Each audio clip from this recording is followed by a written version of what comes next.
Alright, let's get on with this. I've been sitting here putting in some work. Honestly, I probably should have been videoing what I was doing and all that. Trying to share what I was doing and stuff, but it's been kind of trying to gather up my thoughts and talk to the Lord about things, trying to decide what to do as far as this channel's concerned, and a lot of you guys have helped me a lot. A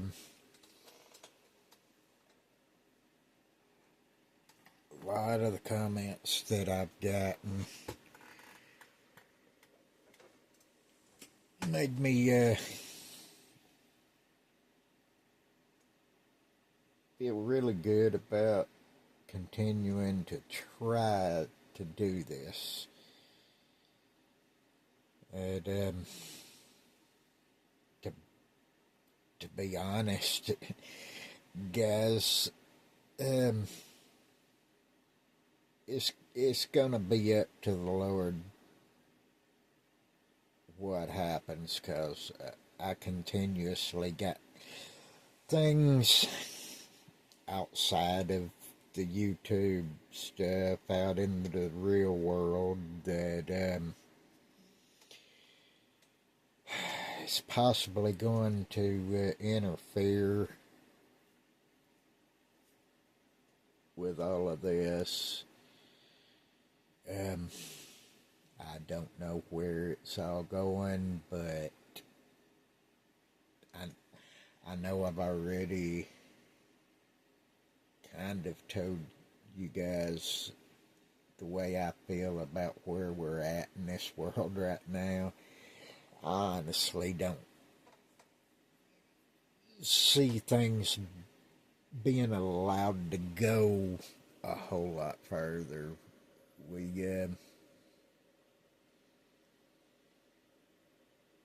We're seeing the Bible come true before our eyes. I don't know if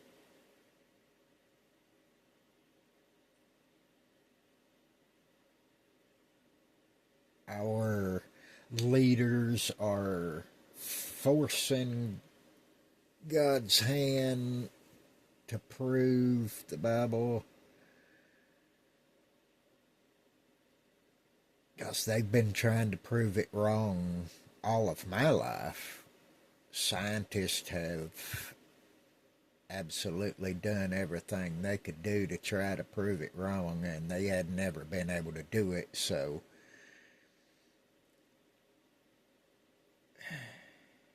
yeah, I'm still kind of at a loss for what I'm supposed to do, but I do feel like that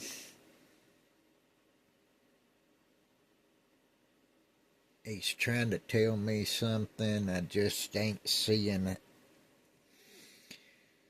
the answer to what I'm supposed to do. And I'm sure enough don't want to fight against what I'm supposed to do, because I've already seen the results of that sort of foolishness. But I think we all need to be paying more attention to things, guys. That's all I'm saying. Pay attention and use your own judgment, because all I can do is say what I see and what I believe. If If you're not a believer in the Bible and everything, then that's on you. That's between you and God. You do you. That's all I'm saying. That ain't something I will have to pay for. That's gonna be on you. I'm worrying about my own on this. I'm trying to do what is expected of me. I just ain't seen exactly what it is yet. But sure as I'm talking to you right now, it's gonna be shown to me. And I'm sure that it's probably going to interfere with things that I want to do, but my wants don't matter. The long-term needs is what actually matters. But anyway, okay.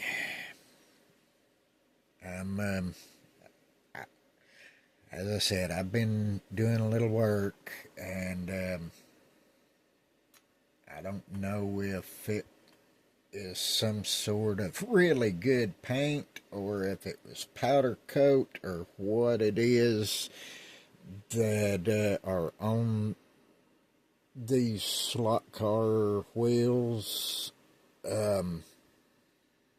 Good stuff, I'll guarantee you that. But I've done a little bit of work to them and sanded some of the stuff off of them, and I kind of like the way they look, just like they are. They gonna look pretty good for my taste anyway. But they've got this on the back sticking out there, the mount points here on the back, and I locked that thing in a cordless drill and just sat there and spun it around with a piece of Scotch-Brite pad and let it do what it was gonna do, and I like the results of it. That's what I'm going with. And I've got this engine pretty much complete and ready to drop in. I've got it to where everything is sitting centered up in the car. Everything looks good. This engine has been a challenge, to say the least, but with me trying to fit that top hat under that hood, it led me down a rabbit hole. Things snowballed, and I ended up having to scratch build this tube, this charge tube, coming from the Pro Charger to the blower hat, by looking at the one that came with it, the way it was shaped, and this thing's gonna act up on me. But the modifications I did caused me to have to just start from scratch and build that charge tube to where it would work. And it's not perfect, but it looks decent, and I'm good with it. And something else I've been thinking about this engine. The way I was talking about it looking a little small in the car, I got to thinking about it, and if this had the shock towers under the hood, it would close that gap up quite a bit. To be honest, I don't know that the engine would even fit in the car if it had the shock towers. A lot of things just would be really, really tight. And I got this thing painted up and ready to start assembling some things and putting my brain to work and detailing some things, but I had to do some modifying under here on the sides, on each side, for the headers to clear. The engine looks good in there, though. It's working out slowly but surely.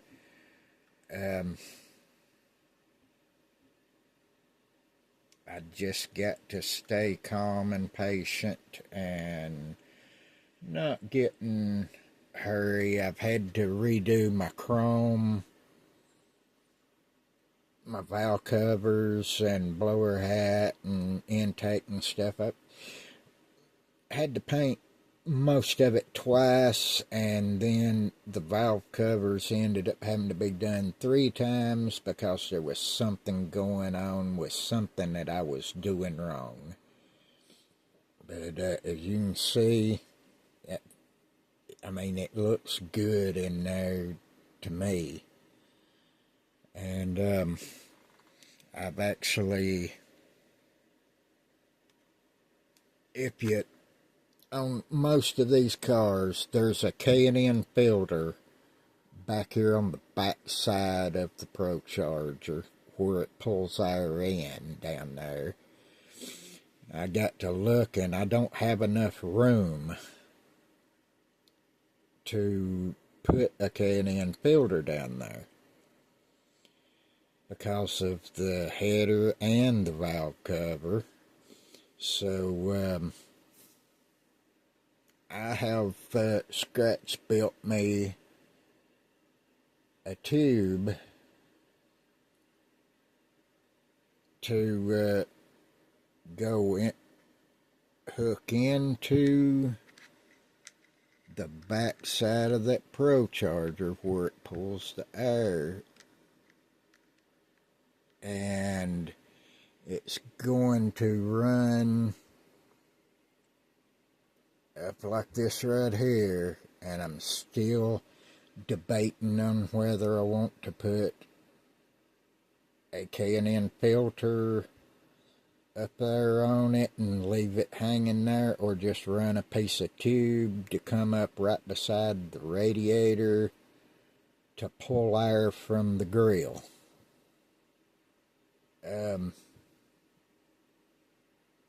We'll just see how that works out. But it took a little work. Stuff like this is kind of hard to do without burning your fingers. But I managed to make it happen without any blisters getting burned on me. And as you can see how the headers dump down.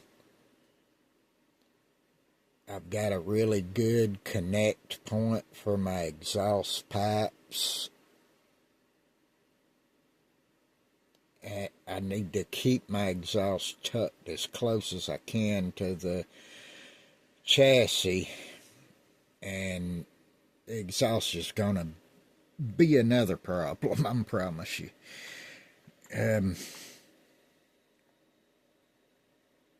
My idea for the exhaust is, if I can pull it off, will look really good to me. But I just have to wait and see what this car lets me do. But I also was able to, you can see, I had to put a riser, a spacer block, whatever you want to call it, I wanted to put the original kit dash in it, and there were some things that wasn't going to let me.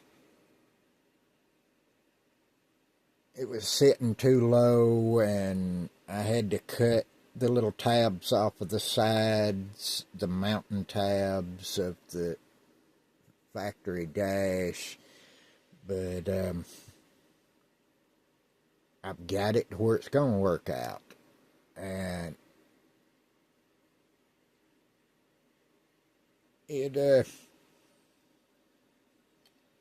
final assembly will tell the whole story, because I got all kind of good plans, but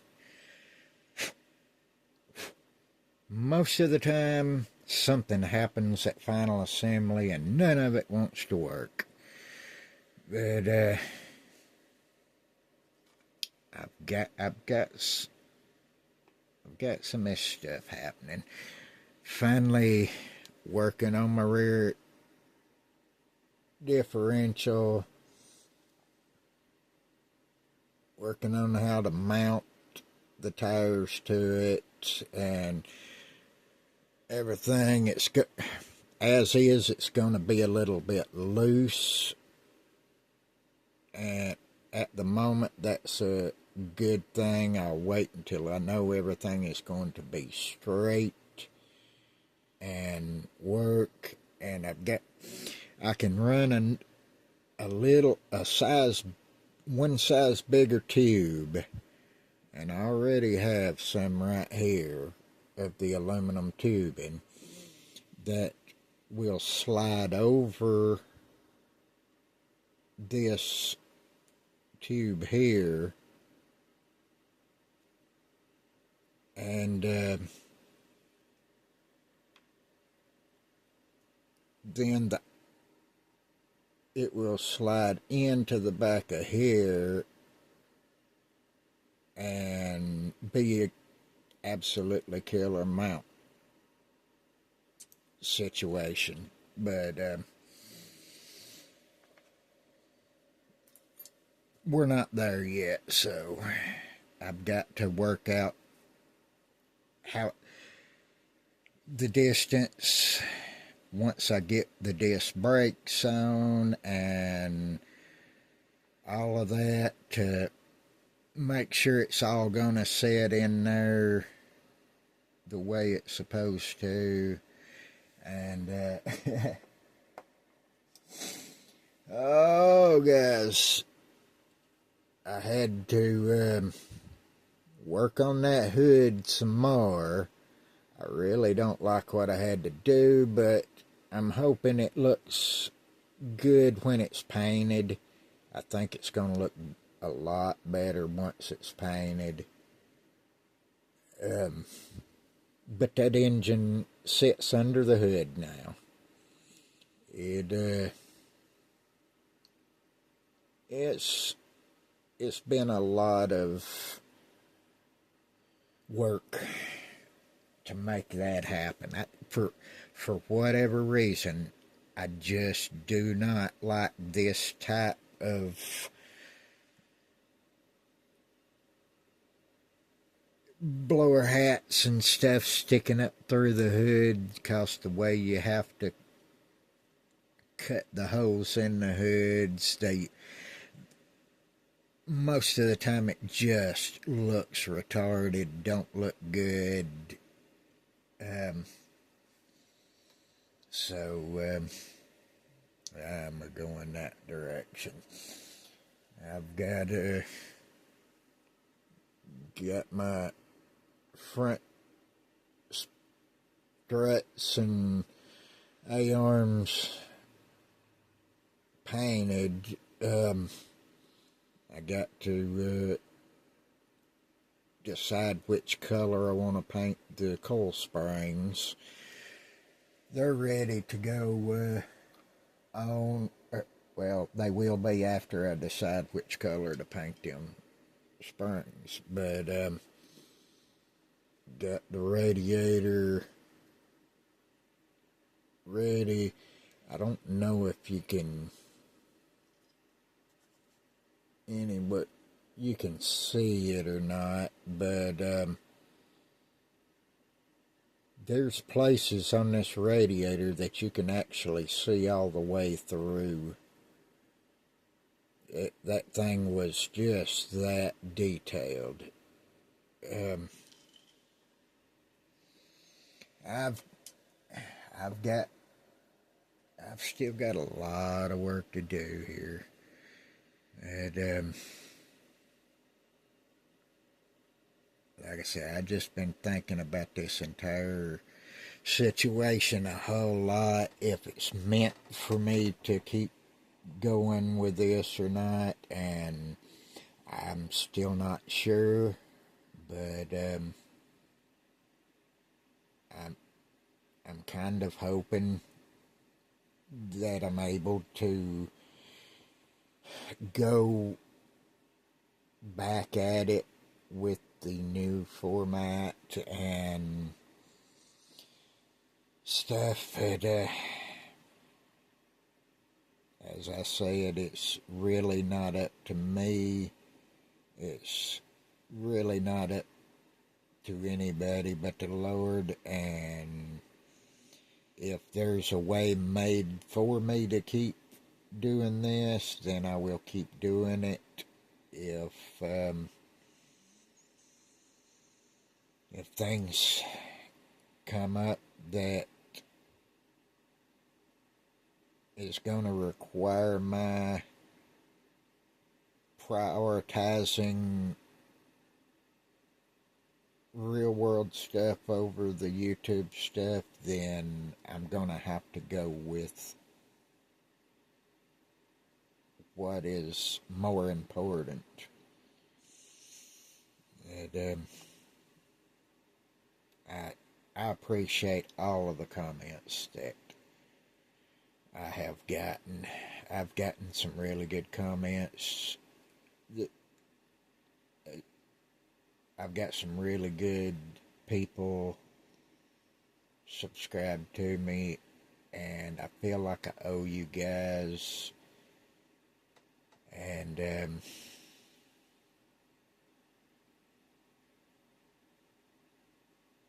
yeah, I don't know how to repay a lot of you guys, but anyway, that's just where this whole thing's at, and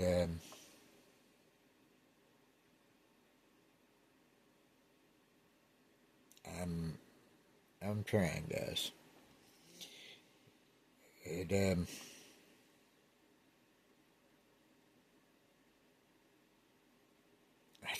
I tell you what, if you guys enjoy challenging yourselves, I recommend this engine right here.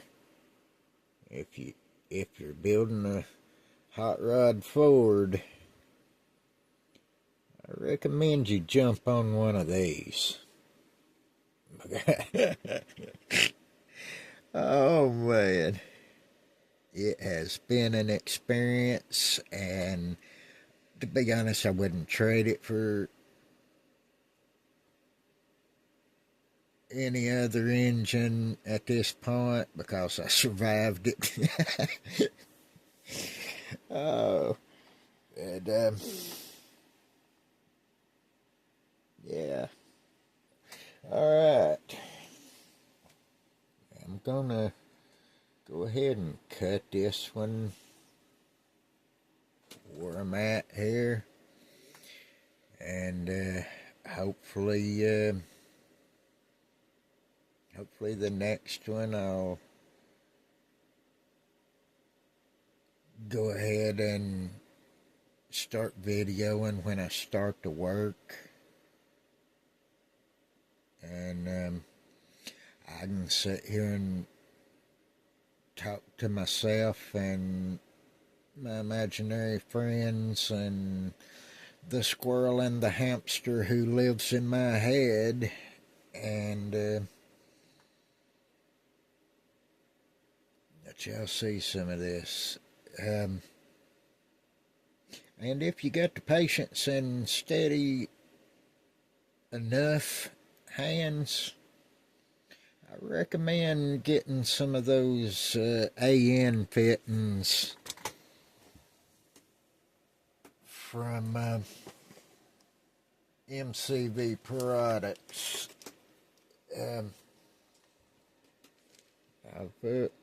I've been using some of them. I got another set of them,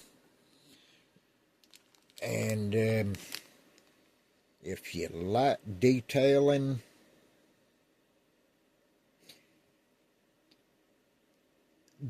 these things are great, but it's not they're not easy by no means to deal with, because I promise you'll be crawling around in the floor hunting the one that you dropped.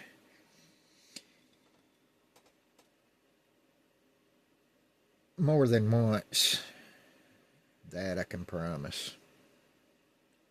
But, all right.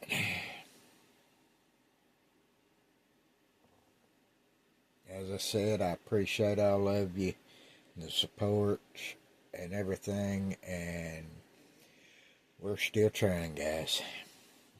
Till the next time, I'm out of here.